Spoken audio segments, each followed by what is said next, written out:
बाबांकर आज मत वार्षिक उत्सव मोर अंचल मुरबी मैंने डाकी आमर ये जगतसिंहपुर हूँ भाईचारार सहर मुस्लिम भाई मैंने आम सागर सामिल होती ईद रे आम घर घर बुलिक समस्ते जो मैंने निमंत्रण करते आम घर को जाऊँ एवं घर आम घर भोग जाए घर ईद समय लच्छा सिमेई ठू आरंभ कर सब जिनस आसे तेणु आमर हूँ भाईचारार संपर्क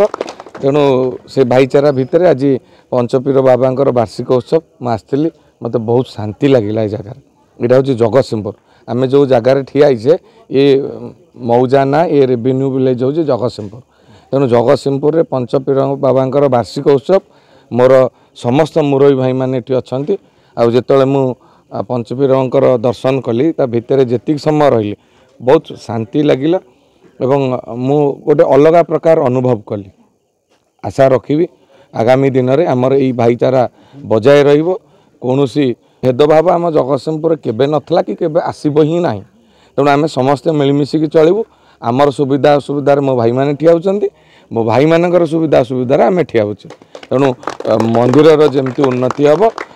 पीर बाबांकर उन्नति हम मस्जिदर उन्नति हम एवं जगतसिंहपुर गोटे चर्च मध्य अच्छी देउलीग्रामेश्वर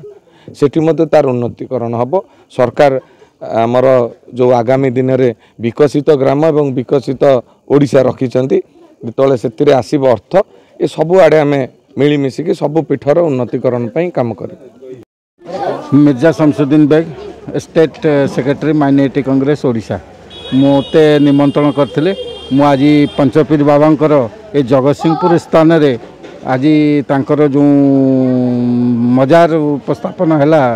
आविर्भाव कले आ ये भाई माने आम समस्त भाई माने मिलमिशिकी जहाँ भी हो नवीन पट्टनायक सरकार रे 1000 किसी टंका दिया ये सब उन्नतिकरण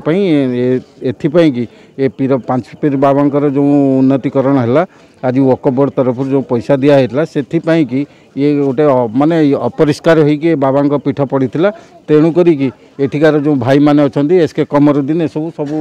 मुरबी माने बस्ती लगिकी ये जिनस को लेकिन वक्फ बोर्ड थोइले वक्फ बोर्ड जिनस कागज पत्र देला से माने जो पैसाटी ग्रांट करते से पैसा मजार जो पंचपीर बाबांकर मजारटी होती तैयारी करिकी सुंदर भाव में तैयारी करछंती एवं एठी लोकंकर जनसमागम जेते आगुर हो नथला एबे अत्यधिक मात्रा बढ़ी चलिबो तेणु करिकी आमे एठी समस्त बाबांकर दर्शन पाई सदाबले आसु ना एसके कमरुद्दीन घर मोर ओहळ ये जगह ना हूँ जगतसिंहपुर मौजा पीर बाबांकर आज आमर वार्षिक उत्सव माने आमर जलसा आम डाकिलु आमर स्थानीय विधायक अमरेंद्र दास को से आमर पिलादिन ये जावास भल मंद सब जानती से आम डाकिलु निमंत्रण करते आसते बुली गले ठाकुर दर्शन 6टा बेलू आरंभ है राति 9टा पर्यंत 9:30 पर्यंत चलो।